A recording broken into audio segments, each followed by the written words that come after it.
जोहार दोस्तों, आप सभी का स्वागत है आपके अपने YouTube channel expert for Jharkhand में।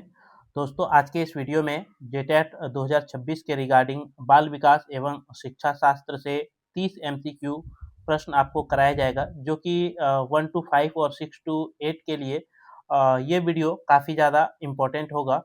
जितने भी सवाल आपको कराए जाएंगे, इन सभी सवाल जो है न्यू सिलेबस पर आधारित प्रश्न होंगे दोस्तों, जो कि जेटेट 2026 के एग्ज़ाम में पूछे जाने की प्रबल संभावना होगी। और 1 to 5 या 6 to 8 के आप किसी भी जेटेट की तैयारी कर रहे हैं, तो आपके लिए ये वीडियो काफ़ी ज़्यादा इम्पोर्टेंट हो जाएगा। तो चलिए दोस्तों, आज का जो सेट है, ये चौथा सेट है दोस्तों। इससे पहले 3 सेट आपको करा दिया गया है। तो जितने भी दोस्त आप नहीं देखे हैं वीडियो, तो आप ज़रूर से कमेंट करें, या फिर वीडियो के डिस्क्रिप्शन में लिंक रहेगा, आप वहाँ से वीडियो को आसानी से जाके देख सकते हैं। तो चलिए दोस्तों, हम वीडियो शुरू करते हैं। इससे पहले आपको बता दें कि अगर आप इस चैनल पे नए मित्र हैं, तो ज़रूर से चैनल को आप सब्सक्राइब करें, क्योंकि इस चैनल के माध्यम से आपको झारखंड के किसी भी प्रतियोगी परीक्षा की तैयारी कराई जाती है। साथ में जो भी नोटिफिकेशंस या अपडेट हो, उसकी जानकारी दी जाती है। इसलिए ये चैनल आप लोगों के लिए काफ़ी ज़्यादा इम्पोर्टेंट हो जाता है। और वीडियो आपको अच्छा लगे तो ज़रूर से लाइक कीजिएगा, और अपने दोस्तों मित्रों के पास हो सके तो वीडियो का लिंक ज़्यादा से ज़्यादा शेयर कर दीजिएगा। तो चलिए दोस्तों, आज के पहला प्रश्न को लेते हैं हम। और ये सेट जो है चौथा सेट है। इससे पहले 3 सेट आपको कराया गया है इस चैनल पे दोस्तों। तो वीडियो का लिंक आपको डिस्क्रिप्शन में मिल जाएगा, या फिर आप कमेंट बॉक्स में कमेंट करेंगे तो आपको व्हाट्सएप ग्रुप में जोड़ दिया जाएगा। और व्हाट्सएप ग्रुप में जुड़ने के बाद जो है आपको वहाँ से वीडियो आसानी से मिल जाएगी। तो चलिए दोस्तों, आज का पहला सवाल जो है कि बाल मनोविज्ञान के लिए निम्नलिखित में से कौन-सी महत्वपूर्ण समस्या है? यानी कि बाल मनोविज्ञान के लिए जो है कौन-सी समस्या महत्वपूर्ण होती है, ये बताना है आपको। सुनना, सीखना, रटना या फिर अंतःकरण। तो यहाँ पे आपका राइट आंसर हो जाएगा दोस्तों, सीखना। अ, बाल मनोविज्ञान में जो है सीखना सबसे महत्वपूर्ण समस्या होता है। नेक्स्ट प्रश्न की ओर चलते हैं। नेक्स्ट प्रश्न है कि निम्नलिखित में से कौन बाल विकास का स्तर है? यानी कि बाल विकास का स्तर जो है कौन-सा है? नवजात, बचपना अवस्था या बाल्यावस्था या उपयुक्त सभी? तो आपका राइट आंसर होगा दोस्तों, उपयुक्त सभी। यानी कि बाल विकास के तहत जो है नवजात को भी रखा जाता है, बचपनावस्था को भी रखा जाता है, और बाल्यावस्था को भी रखा जाता है। इसलिए ऑप्शन नंबर डी जो है यहाँ पे आपका राइट आंसर हो जाएगा। नेक्स्ट सवाल है आपका कि निम्नलिखित में से कौन-सी अवस्था बाल जीवन की अंतिम अवस्था होती है? बाल्यावस्था, वय संधि या फिर किशोरावस्था या गर्भावस्था? तो यहाँ पे आपका राइट आंसर हो जाएगा दोस्तों, गर्भावस्था। गर्भावस्था जो है दोस्तों, बाल जीवन की अंतिम अवस्था जो है मानी जाती है आपका गर्भावस्था को। नेक्स्ट प्रश्न की ओर चलते हैं, और नेक्स्ट सवाल आपका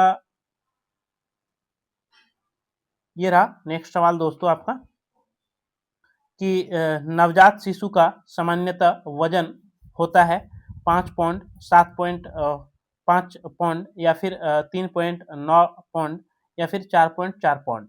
यानी कि जो भी नवजात शिशु का जन्म में होता है, उस समय जो उसका वजन होता है, तो सामान्यतः एक एवरेज जो है कितना वजन होता है, ये बताना है आपको। तो यहाँ पे आपका राइट आंसर हो जाएगा 7.5 पौंड। ठीक है, यहाँ पे केजी में बात नहीं किया जा रहा है दोस्तों, यहाँ पे आपका पौंड में बात किया जा रहा है। नेक्स्ट प्रश्न की ओर हम चलते हैं, और नेक्स्ट सवाल है कि नवजात शिशु का सामान्यतः लंबाई होती है 19 इंच, 20 इंच, 30 इंच या फिर इनमें से कोई नहीं। तो आपका राइट आंसर यहाँ पे हो जाएगा दोस्तों 20 इंच। जो भी नवजात शिशु होता है, उसका वजन 7.5 पाउंड होता है, और उसकी अगर लंबाई की बात करें तो 20 इंची जो है उसकी लंबाई होती है। नेक्स्ट प्रश्न की ओर चलते हैं। नेक्स्ट प्रश्न है कि नवजात शिशु के सिर का आकार जो है वह क्या होता है? पूरे शरीर का 1/4 भाग होता है, या फिर पूरे शरीर का 1/5 भाग होता है, या पूरे शरीर का 1/8 भाग होता है, या फिर इनमें से कोई नहीं। तो यहाँ पे जो आपका राइट आंसर होगा दोस्तों, वो ऑप्शन नंबर ए हो जाएगा। पूरे शरीर का जो है 1/4 भाग जो है नवजात शिशु के सिर यानी कि माथा का जो है आकार होता है। नेक्स्ट प्रश्न की ओर हम चलते हैं, और नेक्स्ट जो प्रश्न है दोस्तों आपका, नेक्स्ट सवाल है कि वयस्क के सिर का आकार एवं शरीर के आकार का अनुपात होता है 1:4, 1:7, 1:8 या फिर 1:5। तो यहाँ पे जो आपका राइट आंसर होगा वह हो जाएगा 1:7 के आकार में जो है जो एक वयस्क मनुष्य होते हैं उसके सिर का आकार और शरीर के आकार का अनुपात क्या होता है, तो 1/7 या फिर 1:7। नेक्स्ट प्रश्न है आपका कि जब बच्चा रोता है तब उसके श्वसन दर की गति क्या होती है, बढ़ जाती है या फिर तेज होती है, धीमी होती है या फिर दोनों होता है या फिर इनमें से कोई नहीं। तो यहाँ पे जो आपका राइट आंसर होगा दोस्तों वह क्या हो जाएगा, तेज होती है। यानी कि जब बच्चा रोता है तो उसके श्वसन दर में क्या होती है, तो वृद्धि हो जाती है। ठीक है। नेक्स्ट प्रश्न की ओर हम चलते हैं। नेक्स्ट प्रश्न है आपका कि बुनियादी शिक्षा है बाल केंद्रित शिक्षा, आर्थिक केंद्रित, उद्योग केंद्रित या फिर इनमें से कोई नहीं। तो यहाँ पे जो आपका राइट आंसर होगा दोस्तों वो आपका क्या हो जाएगा, तो यहाँ पे राइट आंसर होगा आपका बुनियादी शिक्षा जो होता है ये उद्योग केंद्रित शिक्षा को जो है बुनियादी शिक्षा कहा जाता है। यानी कि जो भी उद्योग के ऊपर आधारित शिक्षा होती है उसे जो है बुनियादी शिक्षा मानी जाती है। नेक्स्ट प्रश्न की ओर हम चलते हैं और नेक्स्ट प्रश्न है आपका कि सर्वप्रथम किस उद्योग ने स्त्री शिक्षा में सुधार पर जोर दिया था। हंटर आयोग ने, हरटोग आयोग ने, कोठारी आयोग ने या फिर उपयुक्त सभी। तो यहाँ पे जो आपका राइट आंसर होगा दोस्तों वो आपका हो जाएगा हंटर आयोग। ऑप्शन नंबर ए जो है ये राइट आंसर होगा। स्त्री शिक्षा का सुधार पर जो है हंटर आयोग के द्वारा जोर दिया गया था। नेक्स्ट प्रश्न है आपका कि किसने कहा है कि यत्र नर्यस्तु पूज्यन्ते रमते तत्र देवता। आर्यभट्ट, मनु, महर्षि दयानंद या फिर उपयुक्त सभी। यानी कि ये कथन जो है किसका है यही बताना है आपको। तो यहाँ पे आपका राइट आंसर हो जाएगा मनु का जो है ये कथन है आपका, यत्र नर्यस्तु पूज्यन्ते रमते तत्र देवता। नेक्स्ट प्रश्न की ओर चलते हैं और नेक्स्ट प्रश्न है आपका कि किसने कहा है कि वंशानुक्रम में वे सभी बातें आ जाती है जो जीवन आरंभ करते समय, जन्म के समय नहीं वरना गर्भधारण के समय से जन्म से लगभग 9 माह पूर्व व्यक्ति में उपस्थित थी। ये कथन किसका है यही बताना है आपको। जेम्स ड्रेवर, वुडवर्थ, जिसवर्ट या फिर थॉमसन। तो यहाँ पे जो आपका राइट आंसर होगा दोस्तों वह हो जाएगा वुडवर्थ। ऑप्शन नंबर बी जो है आपका राइट आंसर होगा वुडवर्थ। नेक्स्ट प्रश्न की ओर हम चलते हैं और नेक्स्ट सवाल है आपका कि यह विचार किसका है, जीवन के सभी गुण वंशानुक्रम में हैं और इन गुणों का प्रकट होना पर्यावरण पर निर्भर करता है। क्रो एवं क्रो, मैकाइवर एवं पेज, डगलस एवं डगलस, इनमें से कोई नहीं। तो यहाँ पे आपका राइट आंसर होगा दोस्तों मैकाइवर एवं पेज के द्वारा जो है ये आपका विचार जो है दिया गया था या कहा गया था। नेक्स्ट प्रश्न है आपका कि बुनियादी शिक्षा के जनक जो है किसे कहा जाता है या फिर किसे माना जाता है। महात्मा गांधी को, जॉन डी वी को, गोखले को या फिर इनमें से कोई नहीं। तो यहाँ पे आपका राइट आंसर हो जाएगा दोस्तों बुनियादी शिक्षा का जनक जो है आपका महात्मा गांधी को माना जाता है। ठीक है, महात्मा गांधी को जो है बुनियादी शिक्षा का जनक माना जाता है। नेक्स्ट प्रश्न की ओर हम चलते हैं और नेक्स्ट सवाल है आपका कि बुनियादी शिक्षा का आधार होता है धर्म से संबंधित शिक्षा, रोजगार परक शिक्षा या व्यक्तिगत से संबंधित शिक्षा या फिर इनमें से कोई नहीं। तो आपका राइट आंसर यहाँ पे हो जाएगा दोस्तों रोजगार परक शिक्षा। यानी कि बुनियादी शिक्षा जो है ये उद्योग से संबंधित, उद्योग को केंद्र में रख करके रोजगार परक शिक्षा जो है इसमें दिया जाता है, इसलिए जो है इसे बुनियादी शिक्षा के तौर पे जाना जाता है। नेक्स्ट सवाल है आपका कि शिक्षण व्यू रचनाएं निम्न प्रकार की होती है, प्रभुत्ववादी, प्रजातांत्रिक, दोनों ही या फिर उपरोक्त में से कोई नहीं। तो यहाँ पे जो आपका राइट आंसर होगा दोस्तों वो आपका क्या हो जाएगा, तो यहाँ पे दोनों हो जाएगा। प्रभुत्ववादी और प्रजातांत्रिक जो है ये शिक्षण व्यू रचना में जो है शामिल है। नेक्स्ट सवाल पे हम चलते हैं। नेक्स्ट सवाल आपका ये रहा दोस्तों। नेक्स्ट सवाल, जितने भी मित्र वीडियो को देख रहे हैं जरूर से वीडियो को लाइक कीजिएगा और अपने दोस्तों मित्रों के पास हो सके तो वीडियो का लिंक ज़्यादा से ज़्यादा शेयर कर दीजिएगा। और यकीन मानिए कि आपको जो 30 एमसीक्यू प्रश्न कराए जा रहे हैं, ये बिल्कुल सभी प्रश्न नवीनतम सिलेबस पर आधारित है। जो आपको टॉपिक पढ़ने हैं, जितने टॉपिक आपके सिलेबस में हैं, उन सभी टॉपिकों को जो है इसमें प्रश्नों को शामिल किया गया है। इसलिए ये टेस्ट सीरीज आपके लिए काफ़ी ज़्यादा इम्पोर्टेंट हो जाता है। तो नेक्स्ट प्रश्न है दोस्तों आपका कि शिक्षण विधियों और शिक्षण व्यू रचनाओं में अंतर होता है प्रारूप का, अधिनियमों का, या फिर उद्देश्य का, या फिर पाठ्य वस्तु का। तो यहाँ पे आपका राइट आंसर होगा दोस्तों उद्देश्य का। यानी कि शिक्षण विधियां या फिर शिक्षण व्यू की रचनाओं में जो अंतर देखा जाता है वह उद्देश्य का जो है यहाँ पे अंतर होता है। नेक्स्ट प्रश्न है आपका कि व्यक्तिगत भिन्नता की व्यू रचना है अनुवर्ग, भूमिका निर्वाह, या अभिकर्मित अनुदेशन, या फिर खोजगिरी रचना। तो व्यक्तिगत भिन्नता व्यू रचना जो है दोस्तों, यहाँ पे आपका राइट आंसर होगा अभिकर्मित अनुदेशन जो है इसमें देखा जाता है। नेक्स्ट प्रश्न आपका है कि सुकरात की शिक्षण व्यू रचना है।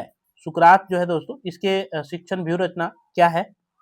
व्याख्यान, अनुवर्ग, प्रदर्शन, या फिर प्रश्नोत्तर। तो आपको राइट आंसर है आपका हो जाएगा यहाँ पे प्रश्नोत्तर। ऑप्शन नंबर डी जो है ये राइट आंसर होगा। सुकरात की शिक्षण व्यू रचना जो है वो प्रश्नोत्तर है। नेक्स्ट प्रश्न है कि अच्छे प्रश्नों की विशेषताएं होती है उद्देश्य की प्राप्ति, उत्तेजक विचार, या फिर निश्चित उत्तर, या फिर उपरोक्त सभी। तो यहाँ पे आपका राइट आंसर क्या हो जाएगा दोस्तों? तो ऑप्शन नंबर डी होगा, ये सभी। ठीक है, अच्छे प्रश्नों की जो विशेषताएं होती है उसमें उद्देश्य की भी प्राप्ति होता है, उत्तेजक विचार भी होते हैं, और निश्चित जो है उत्तर होता है। नेक्स्ट प्रश्न की ओर हम चलते हैं और नेक्स्ट सवाल है आपका कि प्रश्नों में निम्नलिखित में यह दोष नहीं कहलाता है अप्रासंगिकता, या फिर अनिश्चितता, बहुउत्तरीयता, या फिर क्रमबद्धता। तो यहाँ पे आपका राइट आंसर होगा दोस्तों ऑप्शन नंबर डी, क्रमबद्धता जो है प्रश्नों में निम्नलिखित का जो दोष नहीं कहलाता है वह क्रमबद्धता जो है दोष यहाँ पे नहीं कहलाता है। नेक्स्ट प्रश्न है आपका कि उत्तर निकलवाने के लिए प्रश्नों का उचित वितरण हो, या फिर सामूहिक उत्तरों की अवहेलना की जाए, या फिर उत्तरों की प्रति धैर्य, या फिर उपरोक्त सभी। तो यहाँ पे आपका राइट आंसर क्या होगा दोस्तों? तो ऑप्शन नंबर डी हो जाएगा, उपरोक्त सभी जो है ये उत्तर निकलवाने का जो है एक साधन आपका माना जाता है। नेक्स्ट प्रश्न की ओर हम चलते हैं और नेक्स्ट सवाल है कि प्रोजेक्ट पद्धति का सिद्धांत है स्वतंत्रता, स्वोद्देश्यता, सामाजिक विकास, या फिर उपरोक्त सभी। तो आपका राइट आंसर यहाँ पे हो जाएगा दोस्तों उपरोक्त सभी, ऑप्शन नंबर डी। प्रोजेक्ट पद्धति का सिद्धांत जो है स्वतंत्रता, स्वोद्देश्यता और सामाजिक विकास जो है ये तीनों को माना जाता है। नेक्स्ट प्रश्न है आपका कि कक्षा में दिया गया होमवर्क या फिर गृह कार्य जो होता है दोस्तों, ये चुनौती देने वाले हो, या फिर कार्मिक हो, व्यक्तिगत भिन्नता पर आधारित हो, या फिर उपरोक्त सभी तरह का हो। तो यहाँ पे जो आपका राइट आंसर होगा वो क्या हो जाएगा? ऑप्शन नंबर डी होगा, ये सभी तरह का जो है होमवर्क या फिर गृह कार्य जो है आपका दिया जाता है बच्चों को। नेक्स्ट प्रश्न पे चलते हैं और नेक्स्ट प्रश्न है आपका कि ब्लूम स्वामित्व अधिगम व्यू रचना में शामिल किया गया है पुनर्बलन, या फिर उपचार, व्यक्तिगत अधिगम त्रुटियां, या फिर उपरोक्त सभी।